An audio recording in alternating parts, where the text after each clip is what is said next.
Então, pessoal, a gente parou nesse slide aqui. A gente falou, então, que as bactérias, tanto bactérias como fungos, necessitam de condições ideais para seu crescimento, como fatores químicos, que são os nutrientes que serão dados para elas, como também fatores físicos, que envolvem temperatura, questão de pH, pressão osmótica e questão de atmosfera de crescimento, que é, no caso, a presença ou não do gás oxigênio. Então, pessoal, a gente vai falar aqui dos fatores físicos para esse crescimento, agora das bactérias. Então, cada tipo de bactéria, elas têm uma temperatura ótima de crescimento. O que seria isso? Naquela temperatura a qual elas estão, a qual onde vai ocorrer o maior crescimento, ou seja, maior multiplicação daquele micro-organismo. Porque se estiver muito abaixo ou muito acima daquela temperatura ótima, elas não crescerão, elas não se multiplicarão.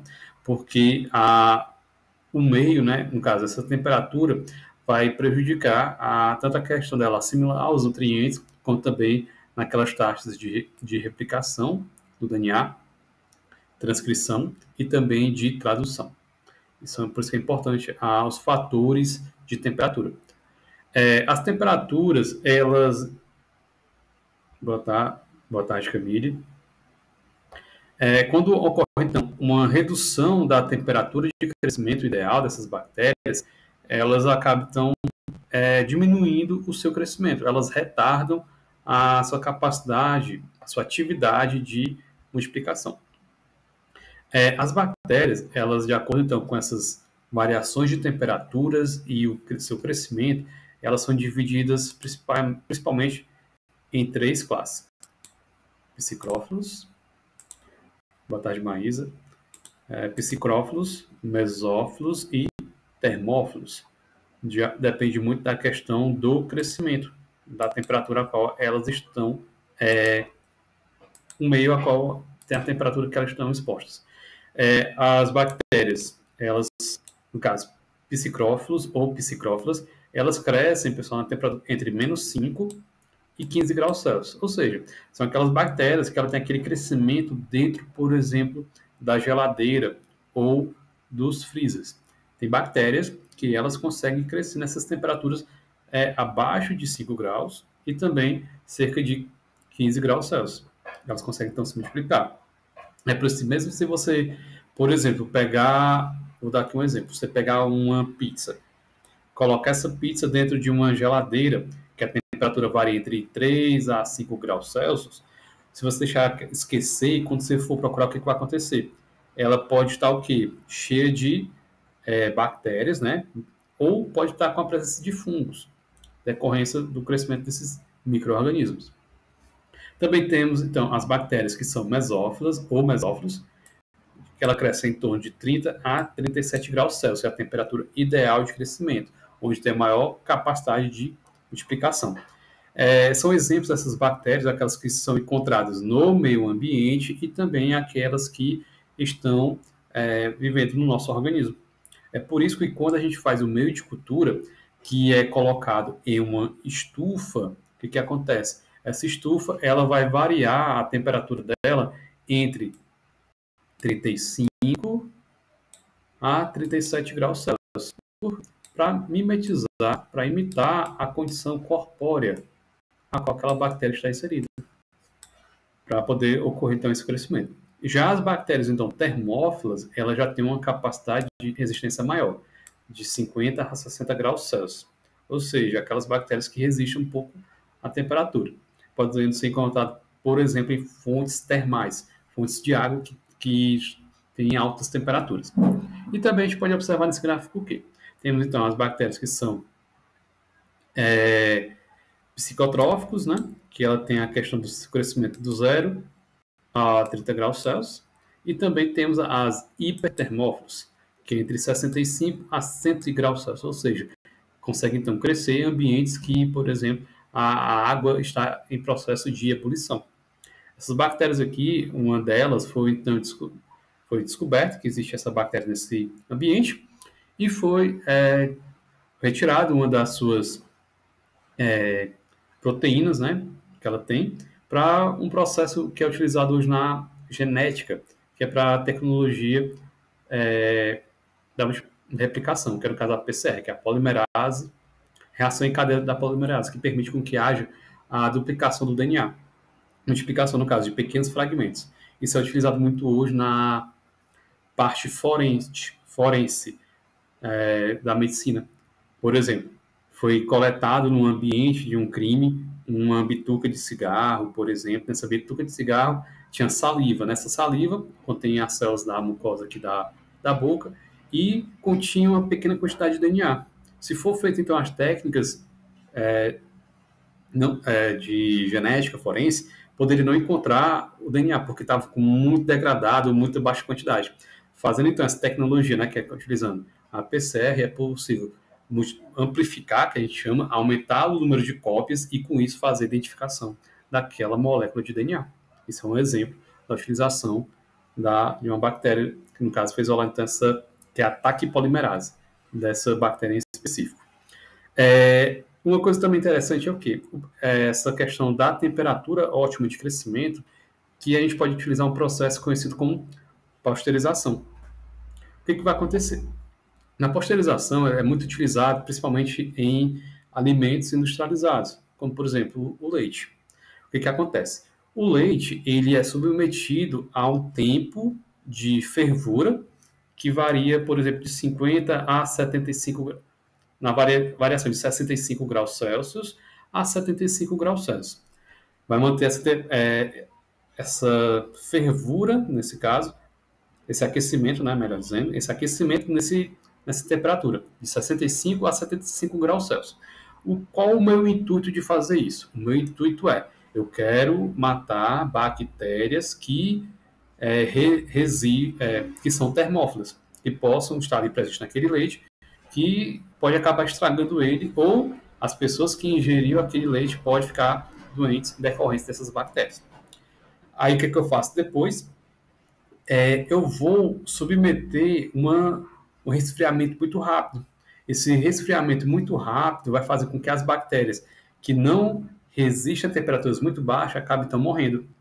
Aí com isso eu faço então o processo de pasteurização. Ele é muito utilizado, por exemplo, também em açaí, porque no açaí pode ocorrer a contaminação com protozoário, no caso deixa eu lembrar, a doença de Chagas, no caso é o Trypanosoma cruzi, pode ocorrer a contaminação com esse protozoário e fazendo então esse processo de pasteurização vai garantir com que aquele açaí chegue de forma no comércio, de uma forma segura então para o seu consumo. Tudo bem? Isso também pode ser utilizado para outros tipos de alimento. E voltando novamente ao exemplo do leite. Por que eu não fervo o leite, né? Essa questão. Porque se eu ferver o leite por muito tempo, eu vou desnaturar as proteínas que existem. Desnaturar, entende-se por quê? Desnaturar, eu vou quebrar a proteína e a proteína vai perder função. É por isso que o leite, no processo de pasteurização, é de 65 graus Celsius a 75 graus Celsius, para evitar com que as proteínas sejam, então, desnaturadas e, com isso, perca a função para a qual é utilizado o leite, né, para o seu consumo. Por exemplo, tem a lactose, um exemplo de carboidrato que ali existente, que ele pode ser dito como termolábil, ou seja, ferveu, ele pode então perder a viabilidade. Essa questão aqui de psicrófilos, mesófilos e termófilos e as temperaturas já caiu em questão de concurso, no caso o concurso do IFMA de 2018, perguntando, de acordo com a temperatura de crescimento, os micro-organismos são divididos em psicrófilos, mesófilos e termófilos e mostrando então essas temperaturas aqui de crescimento. Então, pessoal, dando continuidade, a questão do pH do crescimento bacteriano. Por quê?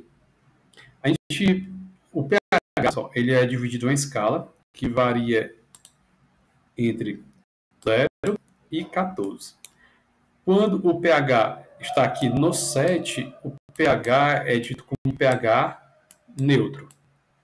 Quando o pH ele é abaixo disso, ele é dito então como pH ácido, e quando acima de 7, o pH básico. Isso influencia para o crescimento dos micro-organismos, porque depende muito do ambiente a qual está adaptado. Por exemplo, temos bactérias que sobrevivem ao nosso suco gástrico. mesmo sendo mesmo sendo ele um local muito ácido.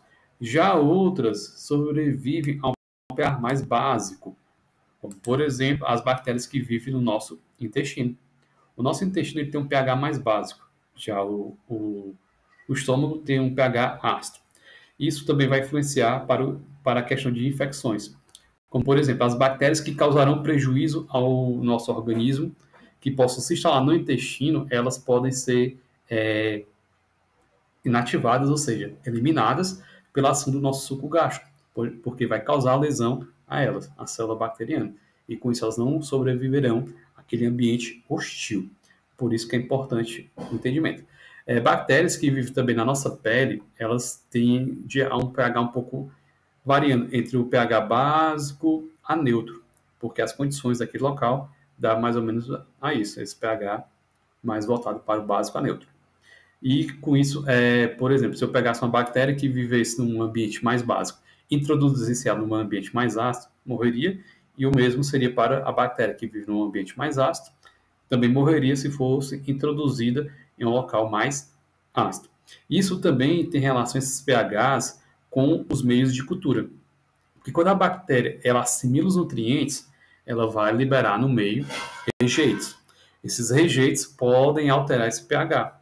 É por isso que, quando é construído os meios de culturas confeccionados, eles têm sistema tampão que vai prevenir mudanças no pH. Essa basicamente a função do tampão. É impedir com que o pH varie muito. Se eu quero que o pH do local fique, por exemplo, mais ácido, o tampão vai permitir com que ele permaneça ácido. Se, do contrário, for básico, o tampão vai permitir com que ocorra com que esse meio fique mais básico. Isso ocorre através do quê? Através da troca entre os íons de hidroxila, como também aqui dos íons do próton. Faz então esse equilíbrio para deixar o meio então tamponado, o meio então equilibrado. E outro fator que influencia para o crescimento bacteriano é a questão da presença de osmótica, ou seja, por exemplo, a presença então de sais. Isso faz com que as bactérias possam então aumentar o seu volume ou perder volume, no caso ganhar água ou perder essa água. Se eu tenho então um meio, e esse meio ele é isotônico, ou seja, a mesma quantidade de solutos fora do ambiente é proporcional à quantidade de solutos dentro da bactéria, ou seja, iso. Iso que refere-se a igual. Ou seja, a água ela não vai se locomover, vamos dizer assim, de um local para o outro. Não vai se mover para o meio e nem para dentro da água, vai ficar da célula. Vai ficar, então, em equilíbrio essa movimentação, certo? Já quando eu tenho um meio dito como hipotônico, hipo vem a dizer menor. O que acontece? A água que está no caso aqui no citoplasma, que está no meio ambiente, dentro de um meio, ela vai então se mover para dentro da célula. Isso vai fazer com que a célula ela adquira uma grande quantidade de água e vai fazer com que a célula aumente de tamanho. Ela vai aumentar tanto em tamanho que ela vai acabar rompendo. Ela vai acabar, então, morrendo em decorrência dessa grande quantidade de água que adentra no seu meio. Isso decorrência do quê? Porque o meio vai ter baixa quantidade de solutos. A exemplificação didática mostra como fosse realmente assim, um balão. Aqui a gente pode também até pegar outro exemplo, né? Ela está em formato de que forma essa bactéria? Ela é um coco, um bacilo ou uma espiral?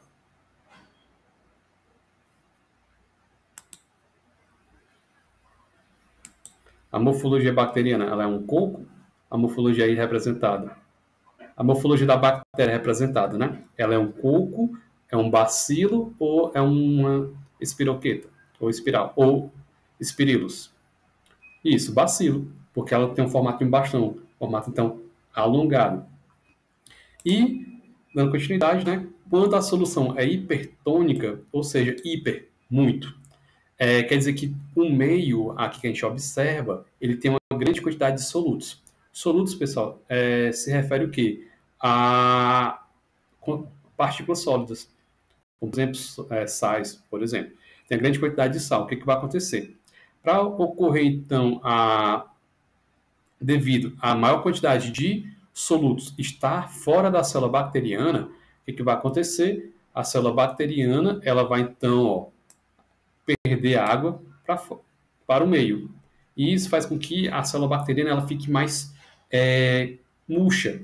E com isso ela também vai perder a capacidade de se multiplicar. E qual é a implicação para isso? Isso é uma implicação que é muito utilizada para a preservação de alimentos. Alimentos que são, por exemplo, muito doces ou muito salgados, utiliza esse princípio aqui. Ele utiliza esse princípio de deixar o meio com a grande quantidade de solutos e vai impedir com que as bactérias cresçam. Ou muito doce, ou muito salgados. Deixa eu ver aqui quem foi que perguntou. Exatamente, né? Quando salga a carne, eu vou fazer o quê? Vou fazer com que a célula do tecido, né? Do tecido muscular, perda água. Como ela vai perder água, vai fazer com que as organelas que estão aqui dentro também percam função.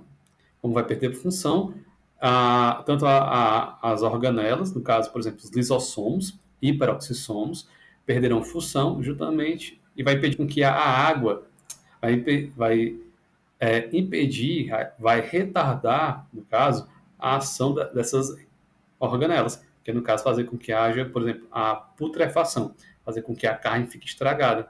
É por isso que, se você salgar uma carne, ela vai ficar mais, vai ser possível a sua preservação por mais tempo.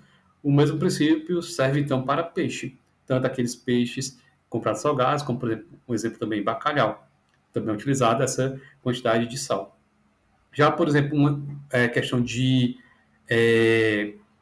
meios muito doces, né, açúcares, por exemplo, aqueles enlatados em conserva, como, por exemplo, aquelas caldas de pêssego, caldas de morango, aquela grande quantidade de açúcar vai impedir com que o micro-organismo consiga se multiplicar, porque ele vai perder a água da sua célula para o meio e isso impede com que ele tenha atividade, acabe então morrendo. E um exemplo também, pessoal, se vocês sofrerem um corte, um arranhão e não tem como, por exemplo, passar água e sabão, mas tem o sal ou açúcar, você pode colocar um pouquinho em cima da ferida, que isso vai fazer com que as bactérias que possam estar querendo colonizar aquele corte, aquele arranhão, ali se estabeleçam. E assim vai evitar com que haja a infecção. Vai evitar com que ocorra, por exemplo, a presença de pus naquele local. Por isso que é importante, quando ocorrer um corte ou qualquer ruptura, né, da parte da pele, fazer a higienização com água e sabão. Se não possível, logo de inicial, colocar sal ou açúcar. Nunca colocar areia, viu? Porque se colocar areia, você vai estar pegando bactérias do meio ambiente e vai colocar com que elas fiquem naquele local cheio, então, de nutrientes e vai piorar a situação. Vai estancar inicialmente, mas depois vai ser pior para a saúde. Vai criar aquelas feridazinhas não tão legais. Então, pessoal, o que acontece aqui nessa questão da presença, então, da água? Quando o meio é isotônico, a mesma quantidade de solutos fora da célula é igual dentro da célula, no caso da célula bacteriana. Já o meio hipotônico, o meio terá menos soluto e a bactéria vai ter mais solutos. E para igualar, o que vai acontecer? A água vai adentrar na célula. Já no meio hipertônico, o que acontece? O meio tem mais soluto do que a célula bacteriana. E para ocorrer essa compensação, a célula bacteriana perde água, perdendo água ela vai perder tamanho e também função. Esses dois meios aqui podem ser também utilizados para fazer com que as bactérias morram. Ocorre, então, se ocorrer um meio muito hipotônico, a bactéria vai receber tanta água, que uma hora ela acaba então rompendo, vai acabar, vamos dizer assim, explodindo, devido a essa grande quantidade de água. Do mesmo jeito aqui no hipertônico. No hipertônico, ela vai perder tanta água, que ela não vai ter capacidade de fazer as suas atividades normalmente, mesmo que ela se encontre em um meio com a grande quantidade de nutrientes. Só para prestar o tempo. Pause.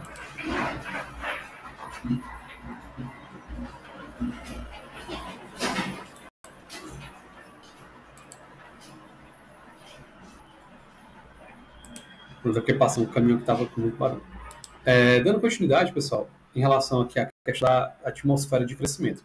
Então, o oxigênio ele pode ser nocivo para algumas bactérias, porque quando na presença desse gás, o oxigênio vai causar lesão nas funções da célula. Com isso, as bactérias podem ser divididas em 5 classes: em aeróbias estritas, anaeróbias estritas, anaeróbias facultativas, microaerófilas e anaeróbios aerotolerantes. Os fungos, pessoal, eles não têm ainda, vamos dizer assim, relatos na literatura de fungos anaeróbios restritos, ou seja, fungos que não toleram a presença do oxigênio. Ainda não há relatos na literatura. Na grande maioria, ou são aeróbios restritos ou microaerófilos. São nomes simples. Vamos lá. Aeróbios quer dizer o quê? Quer dizer que, então, aeróbios quer dizer que eles precisam do oxigênio. E estritos que precisam mais ainda. Ou seja, eles só crescem, só conseguem se multiplicar na presença do gás oxigênio. Certo? Anaeróbios, o A quer dizer negação. Certo? Então, eles não toleram o oxigênio. No caso aqui, anaeróbios estritos. Ou seja, se tiver oxigênio no meio onde é introduzida essa bactéria, ela vai acabar morrendo. Temos exemplo aqui do Clostridium tetani. É por isso que essa bactéria ela fica em locais que não tem a presença do oxigênio. Por isso que quando ela adentra, por exemplo, no nosso organismo, ela se instala mais profundamente para evitar a presença e o seu contato com o oxigênio. Já anaeróbias facultativas, ou seja, elas podem ou não utilizar o oxigênio. Depende muito, se o oxigênio está presente, ela utiliza. Se não estiver presente, também não vai fazer falta para ela. Como, por exemplo, a Escherichia coli. Essa bactéria, pessoal, ela está presente, por exemplo, dentro do nosso intestino. Lá no nosso intestino, ela fica presente para o seu crescimento. Ela, na grande maioria das vezes, ela não vai ser prejudicial para o nosso organismo, porque ela vai, quando ela cresce, né, se multiplica, ela vai liberar no meio, por exemplo, coisas que são importantes para a gente, como, por exemplo, algumas vitaminas. Já microaerófilas é o quê? Micro remete a pouco, pequeno, ou seja, ela vai precisar de uma baixa quantidade de oxigênio para o seu crescimento. Temos exemplo aqui da Campylobacter jejuni. É um exemplo de uma bactéria que pode ser encontrada no leite, certo? Pode ser vinculada através do leite. No caso, no leite animal, de vacas. Já anaeróbios aerotolerantes, então, ok. Eu não gosto do oxigênio, mas eu tolero ele. Eu não utilizo ele para fazer minhas reações metabólicas, aquela que a gente explicou no início da aula. Eu não vou precisar dele. Ele está aí presente, ele está aí. Eu não vou querer ele, mas ele não vai também ser prejudicial para o meu crescimento, para minhas reações do metabolismo. Certo? E como que eu identifico isso em um meio de cultura? Eu tinha que fazer um meio de cultura do tipo líquido. Ou seja,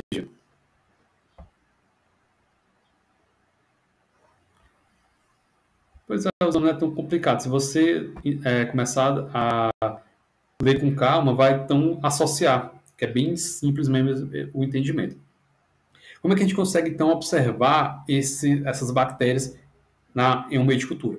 Aqui a gente tem um exemplo de um meio de cultura do tipo líquido. O que vai acontecer? Ele é líquido, ele não vai ter consistência e as bactérias crescerão ali dentro. A gente observa que as bactérias que são aeróbios restritos, ou seja, eles necessitam de oxigênio, eles crescerão na parte superior aqui do tubo, onde há uma grande quantidade do gás, certo? Já as anaeróbias estritas, elas não gostam do oxigênio, o oxigênio para ela é letal, elas vão crescer bem aqui, ó, na parte final do tubo, onde o oxigênio aqui não está presente. Já as anaeróbias facultativas, elas crescem tanto na presença do gás oxigênio, como na baixa quantidade desse gás, como também na sua ausência total. Elas crescem tanto faz ter oxigênio ou não. Já as microaerófilas, elas precisarão de uma pequena quantidade de oxigênio. É por isso que elas crescerão aqui, ó, na metade, como fosse aqui na metade do tubo, onde esse gás estará na menor quantidade. Já as anaeróbios aerotolerantes, a gente olha aqui, rapaz, é bem semelhante a esse. Como que eu faço, então, a distinção? A distinção é o quê? A gente vai observar o quê? Que a maior formação, a gente observa aqui, ó, onde tem a maior quantidade de colônias, mais ou menos nessa região aqui, ó. Por quê? Onde as colônias são mais concentradas, mais densas, o maior volume, então, dessas colônias. Elas estarão mais na parte onde tem baixa quantidade, a ausência do oxigênio. E quando é mais na parte superior, esse crescimento ocorre, mas em menor quantidade. Então, pessoal, com isso a gente finaliza esse assunto das